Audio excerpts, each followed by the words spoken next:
Hi hello it's me Ramshi. ഇപ്പം ഇന്ന് വേറൊരു ഡേ ഇൻ മൈ ലൈഫ് എന്ന് പറഞ്ഞാൽ മുഴുവനായിട്ടില്ല, കുറച്ച് ഒരു ദിവസത്തെ ചെറിയ ചെറിയ കാര്യങ്ങളൊക്കെ ഷൂട്ട് ചെയ്തുകൊണ്ടാണ് ഞാൻ വന്നിട്ടുള്ളത്. അപ്പോൾ ഇതാ അന്ന് രാവിലെ ബ്രഷ് എടുത്തത് മുതലുള്ള ചെറിയ ചെറിയ കാര്യങ്ങൾ, എന്നാൽ മുഴുവൻ കാര്യങ്ങൾ കവർ ചെയ്തിട്ടുമില്ല, കുറച്ച് കാര്യങ്ങളേ ഉള്ളൂ. ഇതാ രാവിലെ പല്ലുതേപ്പൊക്കെ കഴിഞ്ഞ് ഇന്ന് ഓട്ടടയാണ് ഉണ്ടാക്കുന്നത്. ഇതിപ്പോൾ ഞാൻ എൻ്റെ വീട്ടിലാട്ടോ വന്നിട്ടുള്ളത്. ഇത് തമിഴ്നാട്ടിലാണ് എൻ്റെ വീടുള്ളത്. അപ്പോൾ അവിടെ ഇന്നലെ മദ്രസയും സ്കൂളൊക്കെ അവധിയായതുകൊണ്ട് ഇന്നലെ എൻ്റെ വീട്ടിലേക്ക് വന്നതാണ്.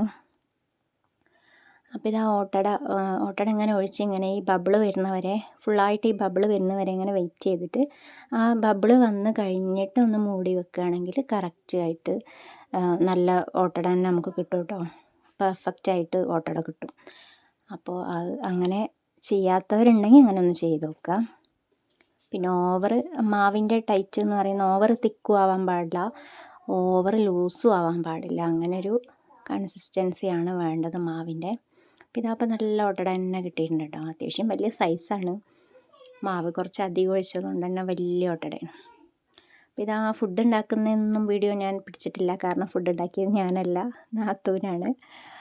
അപ്പോൾ പിന്നെ ഫുഡ് ഞാനിതാ ഏകദേശം ഒരു ഉച്ച കഴിഞ്ഞതിന് ശേഷം അത് തുറന്ന് കാണിക്കുന്നേ ഉള്ളൂ. കൈപ്പക്കയും വഴുതനങ്ങയും കൂടെ ഉപ്പേരി, ചക്കക്കുരും മാങ്ങയും കറിയും, പിന്നെ ഇതാ അച്ചാറുണ്ട്, മുട്ട പൊരിച്ചതുണ്ട്.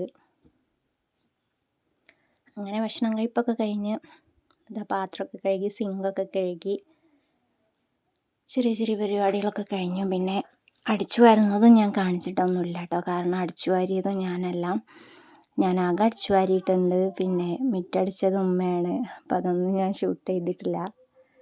പിന്നെ ആ കറണ്ടടുപ്പും ഗ്യാസ് അടുപ്പും ഒക്കെ ഒന്ന് നന്നായിട്ട് ക്ലീനാക്കി തുടച്ച്, പിന്നെ കൗണ്ടർ ടോപ്പൊക്കെ ഒന്ന് തുടച്ച് വൃത്തിയാക്കിയിടാം. ഇതൊക്കെ ഉച്ചയ്ക്ക് ചെയ്യുന്ന പണികളാണ് കേട്ടോ. അതുവരെയുള്ള കാര്യമായിട്ടുള്ള കാര്യങ്ങളൊന്നും ഞാനിതിൽ ഉൾപ്പെടുത്തിയിട്ടില്ല.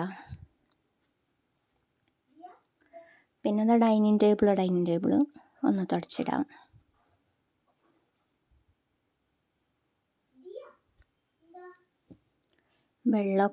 ജഗ്ഗിൽ വെള്ളമൊക്കെ ഒന്ന്, ഇപ്പോൾ എന്ന് പറയുമ്പോൾ നല്ല ചൂട് കാലമല്ലേ, അപ്പോൾ ഞാനൊക്കെ എന്ന് പറഞ്ഞാൽ ഭക്ഷണം കഴിക്കുന്നതിലും അധികം വെള്ളമാണ് കുടിക്കുന്നത്. പിന്നെ അത്രയ്ക്കും ദാഹമാണ്, മക്കൾക്കാണേലും അങ്ങനെ തന്നെ. അപ്പോൾ ഇവിടെ മക്കളൊന്നും ഇല്ലായിരുന്നു കേട്ടോ, ഒക്കെ സ്കൂളിൽ പോയതാണ്. ഇവിടെ തമിഴ്നാട്ടിലായതുകൊണ്ട് തന്നെ ഇവിടെ സ്കൂളൊന്നും അടച്ചിട്ടില്ലായിരുന്നു. അപ്പോൾ ഇന്ന് 2 കുട്ടികൾക്ക് ഇന്ന് അടക്കും എന്ന് പറഞ്ഞ്. പിന്നെ ആങ്ങളേൻ്റെ മൂത്ത മോള് ദേർഷോയിലാണ് പഠിക്കുന്നത്, ഹോളി ക്രോസിൽ. അവൾക്ക് 16-ാം തീയതി ക്ലോസ് ചെയ്യുള്ളൂ സ്കൂള്. അപ്പോൾ ഇതാ മക്കൾക്ക് വേണ്ടി, മക്കൾ ഉച്ച കഴിഞ്ഞപ്പോൾ വന്നു. അപ്പോൾ ഇതാ മക്കൾക്ക് വേണ്ടിയിട്ട് ആങ്ങള മുന്തിരിയൊക്കെ കൊണ്ടുവന്നിട്ടുണ്ടായിരുന്നു. അപ്പോൾ മുന്തിരി സാധാരണത്തെ പോലെ കഴുകി കൊടുക്കാമെന്ന് പറഞ്ഞപ്പോൾ അവർക്ക് അതൊന്നും പറ്റൂല. അവർക്ക് ഇപ്പോഴത്തെ ട്രെൻഡ് പോലെ മുളക് പൊടിയും ഉപ്പും ഇച്ചിരി ചെറുനാരങ്ങ നീരൊക്കെ ഒഴിച്ചിട്ട് എരിവോടെ വേണമെന്ന് പറഞ്ഞിട്ട് ഇപ്പോൾ അങ്ങനെ ആക്കാനുള്ള പരിപാടിയാണ് കേട്ടോ. പറച്ചിൽ മാത്രമേ ഉള്ളൂ, ലാസ്റ്റ് എരിഞ്ഞിട്ട് മുഴുവൻ തിന്നാതെ അങ്ങോട്ട് കൊണ്ടുവരും. കാരണം ഇവിടുത്തെ മുളക് പൊടി എന്ന് പറഞ്ഞാൽ കുറച്ച് ഭയങ്കര എരിവുള്ളതാണ്. ഈ ഇഞ്ചീൻ്റെ ഒക്കെ ഇടയിലുള്ള ഒരു മുളകുണ്ടല്ലോ, ആ മുളകാണ്. അപ്പോൾ ഭയങ്കര എരിവാണ്. ഈ മുളക് പൊടി എരിവുള്ളതറിയാതെ ഒരു ദിവസം ഞാനിവിടെ വന്നിട്ട് കർമൂസ പപ്പായ മോരുകറി വെച്ചിരുന്നു. അപ്പോൾ ഞാൻ സാധാരണ ഇപ്പോൾ എപ്പോഴും കറി വെക്കുന്ന പോലെ വെച്ചതായിരുന്നു. പക്ഷെ ഞാൻ വീട്ടിലിടുന്ന ആ ഒരു അളവിന്, വീട്ടിൽ ഇത്ര എരിവുള്ള മുളക് പൊടിയല്ല, ഞാൻ ആ ഓർമ്മയിലങ്ങ് മുളക് പൊടി ഇട്ട് ഒരു 3 സ്പൂൺ ഇട്ട്. ഭയങ്കര എരിവായിരുന്നു, തേങ്ങ അരച്ച മോരുകറിയായിരുന്നു. എന്നിട്ടും കൂടെ എരിവ് പറ്റാത്തതുകൊണ്ട് ആരും അങ്ങനെ കറി അങ്ങനെ ഒന്ന് ബാക്കിയായി.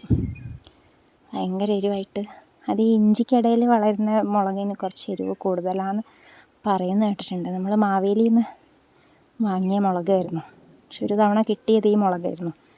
ഞാനത് ഉമ്മക്ക് കൊടുത്തിരുന്നു. അങ്ങനെ ഇതാണ് നമ്മളെ വീടിൻ്റെ മുറ്റം ഭാഗം.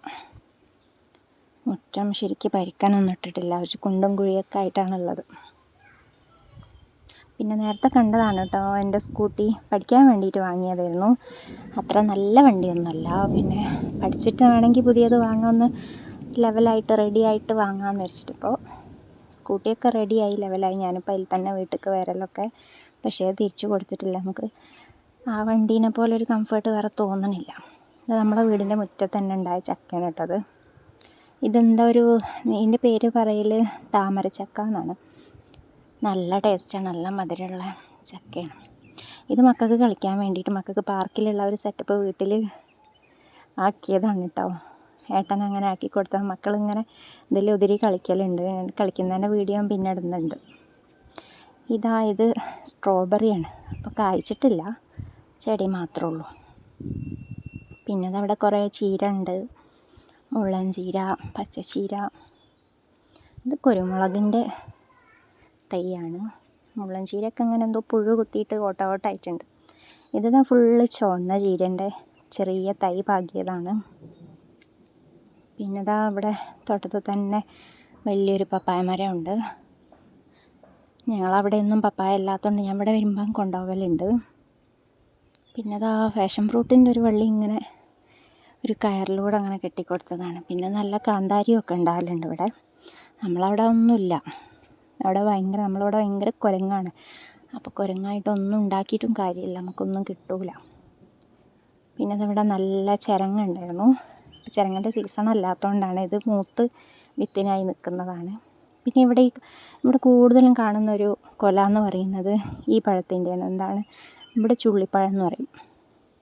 ചില ഭാഗത്ത് അതിന് മെഴുകുതിരിപ്പഴം എന്നൊക്കെ പറയുന്നേക്കാം. ഇവിടെ അതിൻ്റെ കൊല ഒരുപാടുണ്ട്. പിന്നെ ഞാനിങ്ങനെ വൈകുന്നേരം ആയപ്പോൾ അങ്ങനെ ടെറസിൻ്റെ മുകളിലേക്ക് കയറിയതാണ്. ടെറസിൻ്റെ മുകളിൽ വൈകുന്നേര സമയത്ത് നിൽക്കാൻ നല്ല സുഖമാണ്.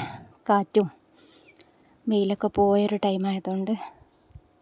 ഇത് ബട്ടറിൻ്റെ മരമാണ് കേട്ടോ. നമുക്ക് വലിയൊരു ബട്ടറിൻ്റെ മരമുണ്ട്.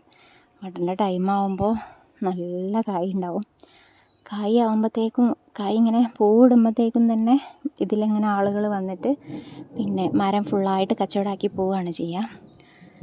അപ്പോൾ ഒരു 7,000-ന് 8,000-ന് ചിലപ്പോൾ 12,000-ന് അങ്ങനെയൊക്കെ അങ്ങനെ മരം ഫുള്ളായിട്ട് കച്ചവടമാക്കിയിട്ടാണ് പോവുക. പിന്നെ അവർ കായ് ആകുമ്പോൾ മൂക്കുമ്പോൾ അവർ വന്ന് പറിച്ചെടുത്തിട്ട് പോകും. ഇത് പിന്നെ ടെറസിൻ്റെ മുകളിൽ ഉമ്മാൻ്റെ ചെറിയ രീതിയിലുള്ള പച്ചക്കറി തോട്ടമാണ് കേട്ടോ. കുഞ്ഞ് കാട്ടുതക്കാളിയാണെന്ന് തോന്നുന്നത്. കോളിഫ്ലവർ ഉണ്ടായിരുന്നു, അത് പറിച്ചു എന്ന് പറഞ്ഞു ഇന്നലെ മിനിഞ്ഞാന്നെങ്ങാണ്ട്. പിന്നെ പച്ചമുളകുണ്ട്. പിന്നെ 1-2 ക്യാബേജ് ഒക്കെ കാണുന്നുണ്ട്. ഉമ്മക്കിങ്ങനെ എപ്പോഴും പച്ചക്കറിയൊക്കെ ഫ്രഷായിട്ട് നമ്മളെ തോട്ടത്തിൽ തന്നെ ഉണ്ടാക്കി കഴിക്കുന്നതാണ് കേട്ടോ. അമ്മക്ക് ഭയങ്കര ഇഷ്ടം അങ്ങനെയാണ്. അപ്പോൾ ഇത്രയേ ഉള്ളൂ ഇന്നത്തെ വീഡിയോ. ഞാൻ വൈൻഡപ്പ് ചെയ്യുകയാണ്. അപ്പോൾ എൻ്റെ വീഡിയോ ഇഷ്ടപ്പെട്ടവരെല്ലാം ലൈക്ക് ചെയ്യുക, സബ്സ്ക്രൈബ് ചെയ്യുക. പുതിയ ചാനലാണ്. നിങ്ങളെല്ലാവരും സപ്പോർട്ട് ഉണ്ടെങ്കിൽ മുമ്പോട്ട് പോകാൻ പറ്റുള്ളൂ. അപ്പോൾ ചെറിയ രീതിയിൽ മഴ വരുന്നുണ്ട്, ഇടി മുഴങ്ങുന്നുണ്ട്.